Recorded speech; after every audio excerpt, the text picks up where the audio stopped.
പറയുമ്പോൾ ചിലർക്ക് അസൂയ, അത്യാഗ്രഹം, അഹങ്കാരം എന്നൊക്കെ തോന്നും. പക്ഷെ അനുഭവിക്കുന്നവർക്കേ അവരുടെ യഥാർത്ഥ പ്രശ്നങ്ങൾ അറിയത്തുള്ളൂ. ക്രിക്കറ്റേഴ്സിനോട് ഇവിടെ ആർക്കും യാതൊരു വിധത്തിലുള്ള ദേഷ്യമോ വെറുപ്പോ വിദ്വേഷമോ ഒന്നുമില്ല. പക്ഷെ പലപ്പോഴും ഇവിടുത്തെ ഗവൺമെന്റ് ക്രിക്കറ്റിനെ മാത്രം പ്രൊമോട്ട് ചെയ്യുന്നതായിട്ട് തോന്നിയാൽ അത്ഭുതപ്പെടാനില്ല. ഇപ്പം ഇന്ത്യൻ ഫുട്ബോൾ ടീമിന്റെ കാര്യം തന്നെ എടുത്തേക്കാം. ഫണ്ട് വീണ്ടും വെട്ടിക്കുറച്ചിട്ടുണ്ട്. അതായത് അണ്ടർ പെർഫോമൻസ് കാരണം മോശം പ്രകടനം കാഴ്ചവെക്കുന്നവർക്ക് നല്ല ഫണ്ട് തരില്ല എന്നാണ് ന്യായം. മറ്റ് രാജ്യങ്ങളെല്ലാം ഫുട്ബോളിലൊക്കെ അതിവേഗം വളർന്നുകൊണ്ടിരിക്കുക. ആ വേഗത്തിനൊപ്പം ഓടിയെത്തണമെങ്കിൽ ഇന്ത്യക്ക് ഫിനാൻഷ്യൽ അസിസ്റ്റൻസ് കിട്ടിയേ പറ്റത്തുള്ളൂ. പക്ഷേ പ്രകടനം മോശമാകും തോറും തരുന്ന ബഡ്ജറ്റ് ഇടിച്ചു താക്കുകയാണ് നമ്മുടെ സ്പോർട്സ് അതോറിറ്റി ഓഫ് ഇന്ത്യ ചെയ്യുന്നത്. അതവിടെ നിൽക്കട്ടെ. ഈ ബാഡ്മിൻ്റണിലെ ലോകകപ്പ് എന്ന് വിശേഷിപ്പിക്കാൻ കഴിയുന്ന തോമസ് കപ്പ് വിജയിച്ചിട്ടുള്ള ഇന്ത്യൻ താരമായിട്ടുള്ള ചിരാഗ് രൂക്ഷ വിമർശനമായിട്ടാണ് രംഗത്ത് വന്നത്. പുള്ളി പറയുന്നത് തോമസ് കപ്പ് വേൾഡ് കപ്പിന് തുല്യമാണ്. അത് ഞാൻ വിജയിച്ചിട്ട് എനിക്കൊരു തേങ്ങയും കിട്ടിയിട്ടില്ല. പക്ഷേ ക്രിക്കറ്റേഴ്സ് എല്ലാം ബില്യണേഴ്സ് ആണ്, ശതകോടീശ്വരന്മാരാണ്.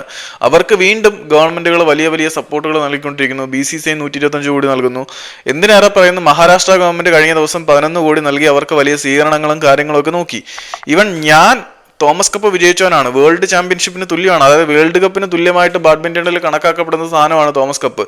ചരിത്രത്തിൽ ആദ്യമായിട്ട് ഇന്ത്യക്ക് വേണ്ടി അത് വിജയിച്ചിട്ട് വന്ന എനിക്ക് യാതൊന്നും കിട്ടിയിട്ടില്ല. എനിക്ക് വേണ്ട ബേസിക് ഫെസിലിറ്റീസ് പോലും ഇവിടുത്തെ ഗവൺമെന്റുകൾ ഒരുക്കി നൽകുന്നില്ല. ക്രിക്കറ്റിനോട് അദ്ദേഹത്തിന് ചിരാഗ് ഷെട്ടി പറയുന്നത്, ക്രിക്കറ്റിനെ കുറിച്ച് എനിക്ക് യാതൊരു വിധത്തിലുള്ള ദേഷ്യമോ വെറുപ്പോ വിദ്വേഷമോ ഇല്ല.